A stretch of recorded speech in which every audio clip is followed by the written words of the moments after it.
Yo, what is going on, guys? My name is Houndish and thanks a lot for dropping by today for another Destiny video. Firstly, you're watching a nice Crucible gameplay. Got 24 kills on Rusted Lands with a 6 KD, so it's pretty decent, but what I'm really here to talk about is the Dark Below DLC, which is going to be dropping in less than a week's time from now, which is absolutely awesome. Really hyped for it and kind of really glad that it's coming now finally as well. So I just wanted to kind of talk about a couple of the standout things to me, the things that I'm looking forward to the most, and kind of ask you guys what it is that you're looking forward to with this DLC, whether you're kind of interested in it or whether you're waiting to see how it turns out, all of that kind of funky stuff. But for me, this DLC couldn't be coming at a better time because, you know, obviously there's only so much content in Destiny and we play it all over and over again so many times. So yeah, it's really cool that we've got this new content, and I'm pretty sure that a lot of people are going to be very eager to get in and start playing it. Now, I know there's a hell of a lot of stuff in the Dark Below DLC, not to mention Crota's end raid, but what I'm going to mention first quickly is because I'm a PvP player and I do a lot of that right here on the channel,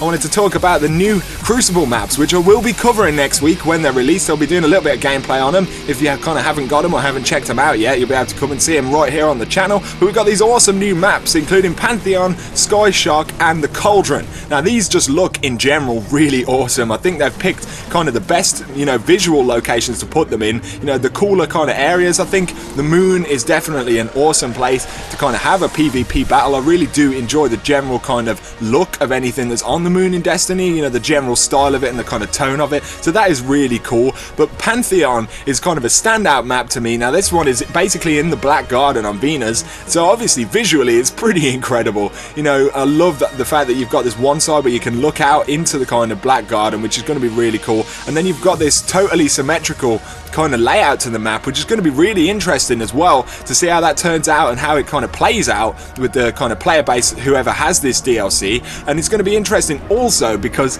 I think there'll be a lot more high levels kind of strictly in this DLC. That's not to say that lower levels won't buy it, it's just that the kind of main incentives are really to the higher level players. So it's going to be interesting to see the audience that kind of picks up this DLC, and that will affect obviously the playstyle of PvP in the game. So yeah, I'm really excited in general to see these maps. And then as well, we got the Cauldron, which is on the moon, and that one just looks totally awesome. I really love the kind of Hellmouth and Temple of Crota area. The design of it is really cool. So yeah, either way, it's nice that we've finally got kind of another set of maps that we can play in the PvP side of things. And then just to mention Sky Shock, which is on Earth, we've got this kind of open map where there's a lot more space for vehicle combat and kind of wider range combat, but it is also blocked up quite a lot for kind of what I would call infantry combat, I guess. It feels strange saying that in Destiny. It feels like I'm talking about Battlefield or something.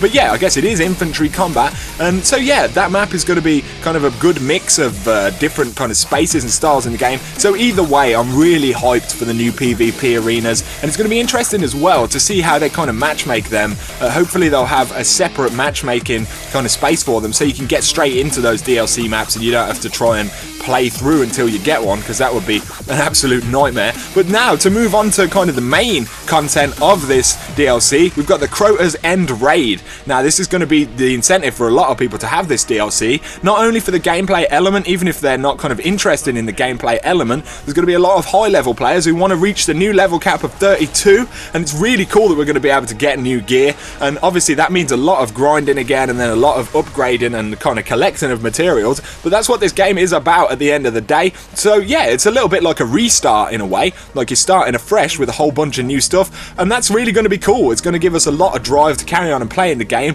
And to talk about the PvE element of this DLC in general, including the raid, the strikes and the story missions, it really seems that they're putting a lot of kind of story and background context into this. You know, they've kind of suggested that really strongly from the trailers. You've got Eris kind of really giving you a lot of character detail about herself and where she fits into the world of Destiny, obviously being trapped down in kind of Hellmouth, the Temple of Crota for a long time. So yeah, either way, I'm really hoping that they do kind of fulfill all of that stuff and add a lot of story and background context to the game. Obviously it appears that that's what they're attempting to do, and that makes total sense because so many people wanted that after the game came out. It kind of became very apparent that was something that was strongly kind of missing from the game. So either way, that's going to be absolutely awesome. There's a couple of kind of leaks and rumors that suggest to some people that perhaps we'll be able to get raid level 33 gear in this, because the hard mode of the raid will go to level 33.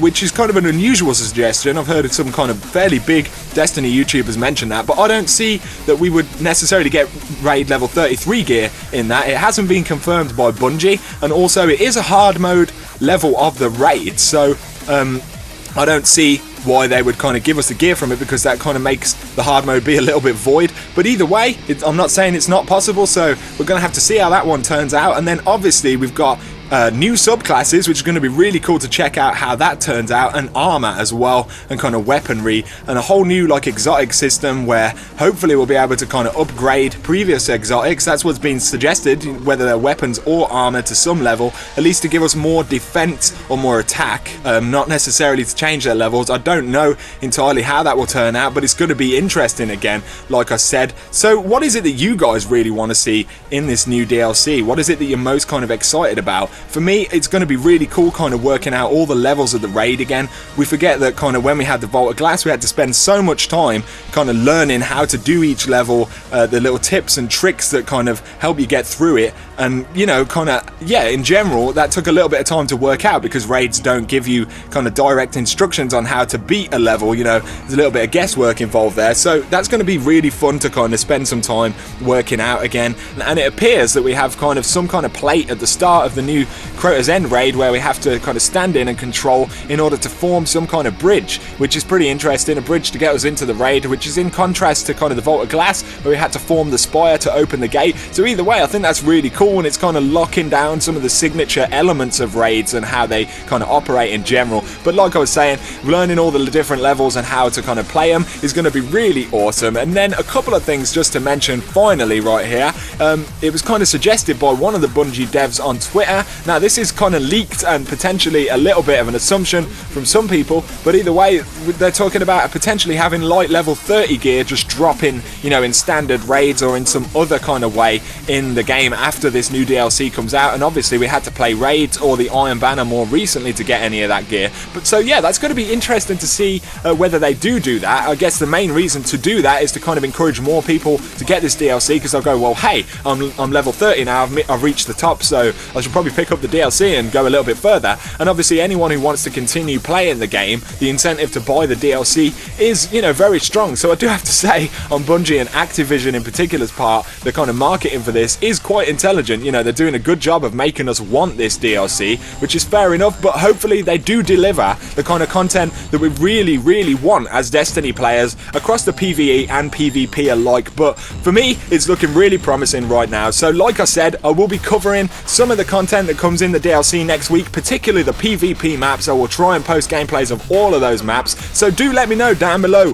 what you guys are looking forward to the most in this DLC, or, you know, let me know also if you've kind of decided you don't want it or you're done with Destiny or anything like that, because there's a lot of mixed opinions about this game. You know, there's a lot of different reasons that people want to play it, and a lot of things that affects whether they continue to play it or how easy it is to play, because obviously it's one of those games that, you know, not just you affects it. Raids are one of, as an example of that. You know, you need the team around you to kind of complete it. So either way, let me know your opinions, and I hope you have enjoyed this video and the gameplay behind. Pretty nice Crucible game I had right there. It was shortly after the last Iron Banner, and you may have noticed I have my Iron Banner gear going on right there as well, which I was really hyped to have finally got, and hopefully I won't have to void all that off after the new DLC comes. But either way, there you go guys. So for now, have an absolutely awesome week, and I will catch you next week with a lot of Destiny gameplays. Thanks a lot for dropping by, and don't forget to drop me a like and consider subscribing for a lot more Destiny content if you haven't already. But for now, you take it easy and peace out.